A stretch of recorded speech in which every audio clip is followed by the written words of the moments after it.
In this short video, I'm gonna answer one of the questions about the big picture that I get asked surprisingly often, and that is, what for do we need the scope module? This video is part of our efforts to provide the best possible training around Jira, Confluence and whole Atlassian ecosystem. If you would like to support us, like the video, subscribe to the channel, leave a comment below if you have any questions, and remember you can always reach out to us for one of our paid services like training, consultations or implementations. So let's have a look at the scope module of BigPicture. If you know BigPicture, you will be pretty familiar with that. So basically scope module allows you to display list of your tickets, or actually hierarchy of the tickets, because you can see over here that there is an indication what is a parent element and what are child elements. There can be multiple levels of hierarchy and different columns over here, so we can get information that we need from these tickets and display them in the columns. What is more, columns can behave in specific way, so they can aggregate the data. For example, if we look over here, for example, original estimate, as you would expect, this shows the information from the original estimate of the field on the issue level. So this particular task, introduction for deleting this sample board, is estimated for 6 hours. But now this column is set to some information without parent. This means that on the epic level, we will have some of all the children elements, or actually all the leaves, visible over here. So this 6 hours is not estimate that is put on the epic level. This is estimate coming from the children. And on the project level, we have some of all the estimates from the lower levels. Of course, we can change this behavior. We can go for some. This will in turn show the sum of everything, not only children, but also of the values on the parent level, or pick any other of options that we have here. So select minimum value, maximum, average, and so on. Different column types will have different options. For time tracking, it will behave more or less the same, or you will have more or less the same information, and you'll see that we basically, in the time tracking column, we will be able to see what is the progress on specific tasks or specific group of tasks if we'll do the sum without parent based on the time tracking. So what was the estimate and what is the time logged. What is more, we can decide what other columns we see over here, so we can add them or remove if something is not needed. And each column may be put over here more than once. So basically we could have original estimate over here once, we can put original estimate second time, but use different aggregation. So let's move it over here, and this time instead of using sum, we will use non-aggregation. So basically, if you're estimating specific piece of work twice, for example, first on the epic level as rough estimate and then on the story level as precise estimate, you will have the same work estimated basically twice. So here, adding these two columns with different aggregations, you will be basically able to later compare what was the rough estimate and what is the precise estimate later on. So you may already see that this is actually pretty powerful module.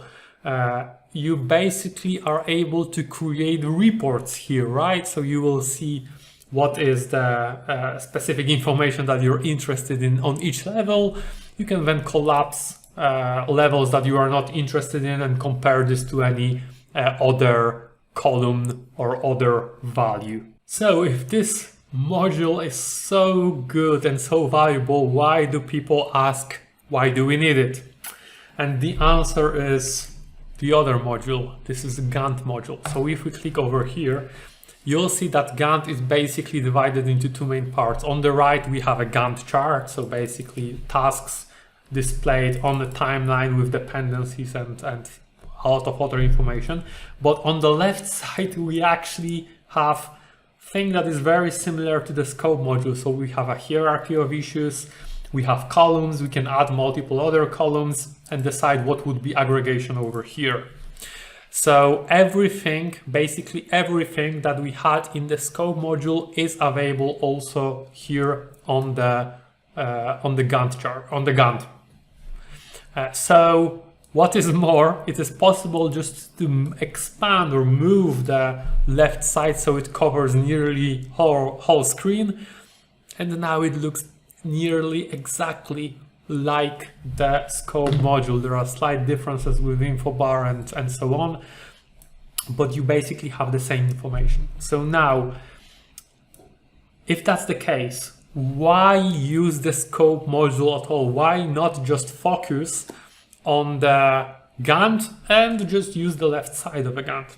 And there are several reasons why using scope module might be beneficial. So the first reason why I would suggest to use scope module are the views. Both in scope module and in Gantt, you can have different views. They are selectable over here, and different views will have different columns. So basically, depending on what kind of information you want to see at the moment, you can define the view and switch between it to display different columns. Right? Makes sense. Now the key is that views are defined separately on Gantt and separately on the scope module. So these sets of views are separate. Why it is a reason for using the scope module? Well, usually on the scope we have way more room for columns.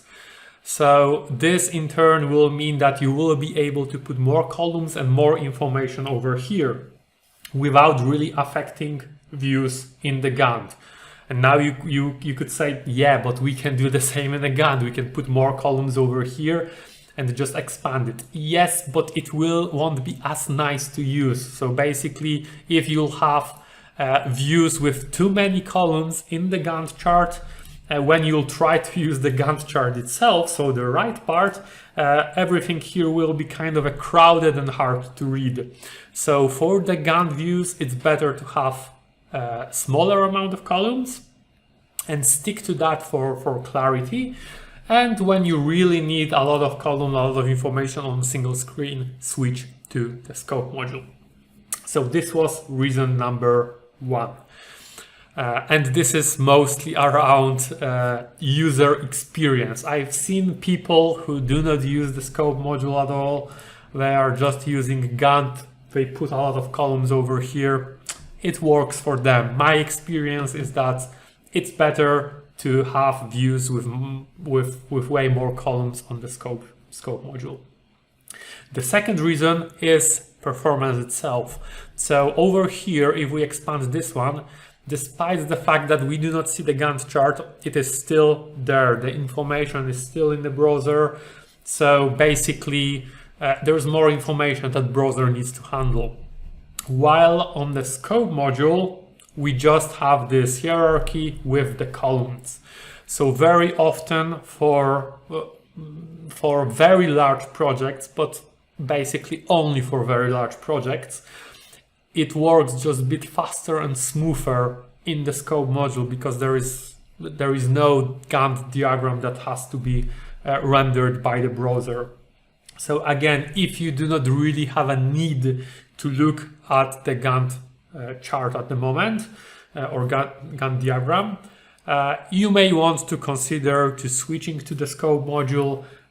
I just find it working a bit smoother and a bit faster than Gantt diagram for the very large boxes with thousands of issues. It's not as seamless as in scope. Okay, that covers the main reasons why I think that scope is very valuable module of BigPicture. Hope it was useful for you and gave you some kind of feel on where it is better to use the scope and when to stick to the Gantt chart. If you have any further questions, if you need the support, feel free to reach out to us. I'm sure we'll be able to help.